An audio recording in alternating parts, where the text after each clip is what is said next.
Tumayo ang lahat para sa ating panalangin. Inaanyayahan ko tumayo dito sa harapan para magboluntaryo para sa ating panalangin. Sa ngalan sa Ama, sa Anak, sa Espiritu Santo. Magandang araw mga bata! Kamusta mga bata? Magaling, mabuti. Ngayon, aking tatawagin kung sino ang lumiban at liban sa ating klase.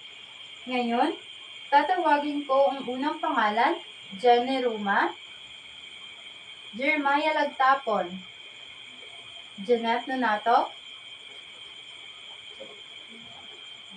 Magaling. Ngayon mga bata, may tatanong ko sa inyo. Sino nakakaalala sa ating tinalakay kahapon? Ano nga ba iyon? Magaling. Iyon ay mga non-government organization na tumutulong at serbisyong kanilang naibibigay sa paghahalaman. Ngayon naman, mga bata, ating tatalakayin ang sa bandang huli kayo ay natutukoy ang iba't ibang alternatibong paraan ng paghahalaman na ipaliliwanag ang kahalagahan ng alternatibong paghahalaman na pahahalagahan ang pagtatanim bilang paraan ng pangangalaga sa kalikasan. Mga tuntunin sa silid-aralan.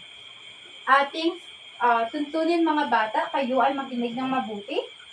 Makinig ng mabuti sa guro at kaklase. Itaas ang kamay bago magsalita. Igalang ang opinyon at damdamin ng iba. Panatiling malinis at maayos ang silid-aralan. Gawin at ipasa ang mga takdang aralin sa oras. Ngayon naman mga bata, meron akong ipapakita sa inyo at hulaan ninyo kung ano ito. Mga bata, nakikita nyo ba ano ito sa palagay ninyo? Mahusay. Ito ay mga halaman. Ano naman ito? Magaling. Siya ay natatanim. Ngayon mga bata, Ngayon naman mga bata, ukol sa ating aktibidad, ano naman sa palagay ninyo ang ating tatalakayin ngayon? Meron po ba nakakaalam? Ano iyon? Magaling! 1, 2, 3, ang galing-galing! Ngayon, ating tatalakayin ang alternatibong paraan ng paghahalaman. Ano nga ba ang iba't ibang uri ng paghahalaman? Una, ang urban gardening. Ang urban gardening, mga bata, ang urban gardening ay paraan ng pagtatanim sa mga lungsod o mga taong lugar kahit maliit lamang ang espasyo. Maaaring magtanim sa bakuran, bubong ng bahay, balkon o gilid ng bahay. Layunin nitong magkaroon ng sariwang gulay at halaman kahit saan, kahit nasa urban na lugar. Halimbawa, pagtatanim ng kamatis, sili, at pichay sa paso o recycled containers sa bahay. Kahalagahan nito mga bata, nakapagbibigay ng sariwang pagkain, nakakatipid sa gastusin, nakapagpapaganda ng kapaligiran. Pangalawa, containerized gardening. Ano nga ba ang containerized gardening? Ang containerized gardening mga bata ay pagtatanim gamit ang iba't ibang lalagyan o paso sa halip na direktang lupa. Maaaring gumamit ng bote, lata, timba o plastic containers. Halimbawa, pagtatanim ng halamang ornamental o gulay sa paso at recycled bottles. Kahalagahan nito mga bata, mainam sa maliit na espasyo, madaling ilipat ang halaman, nakakatulong sa recycling ng mga lalagyan. Pangatlo, vertical gardening. Ano nga ba ang vertical gardening? Ang vertical gardening mga bata ay paraan ng pagtatanim ng pagtaas o patayo gamit ang dingding, rock, o hanging containers upang makatipid ng espasyo. Halimbawa nito, paggamit ng recycled plastic bottles na nakasabit sa dingding bilang taniman. Kahalagahan, nakakatipid ng espasyo, nakapagpapalamig ng paligid, nagpapaganda ng tahanan. Pang-apat, dish gardening.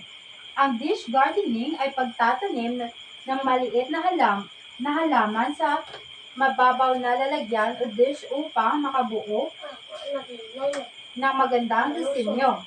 Karaniwang ginagamit dito ang ornamental plants o succulents. Halimbawa, paglalagay ng cactus at succulents sa isang mababaw na paso o tray.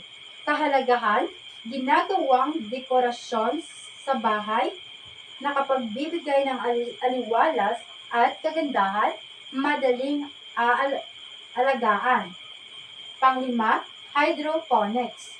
Ano nga ba ang hydroponics mga bata? Ito ay paraan ng pagtatanim na hindi gumagamit ng lupa, kundi tubig at may halong sustansya o nutrients para sa halaman.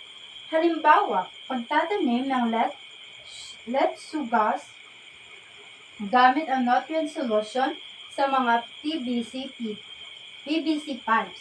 Kahalagahan, mas mabilis lumaki ang halaman, hindi nangangailangan ng malaking lupa, malinis at makabagong paraan ng pagtatanim.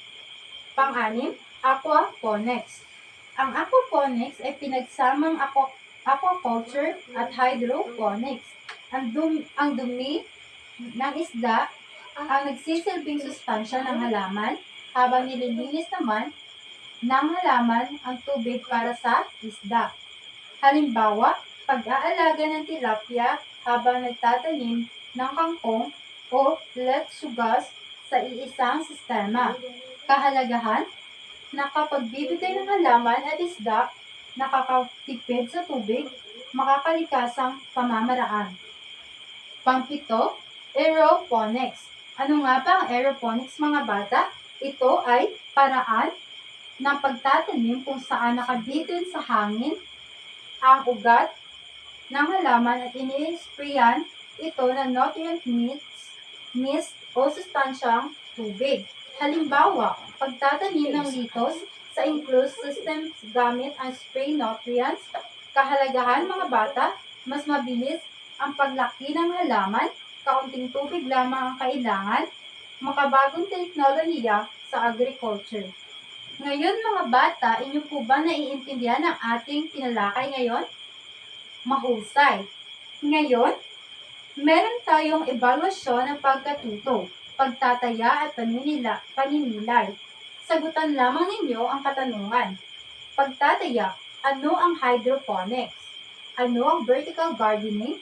Bakit mahalaga ang alternatibong paraan ng paghahalaman? Bibigyan ko lamang kayo ng 5 minuto upang inyo'y sagutan ang aking katanungan. Ngayon, tapos na ba mga bata? Magaling! Ngayon naman, kumuha kayo ng inyong kwaderno at isulat ang takdang aralin. Sa inyong bahay, gumupit ng larawan ng isang alternatibong paraan ng paghahalaman at idikit ito sa kwaderno. Iyon lamang mga bata, tumayo ang lahat. Paalam mga bata.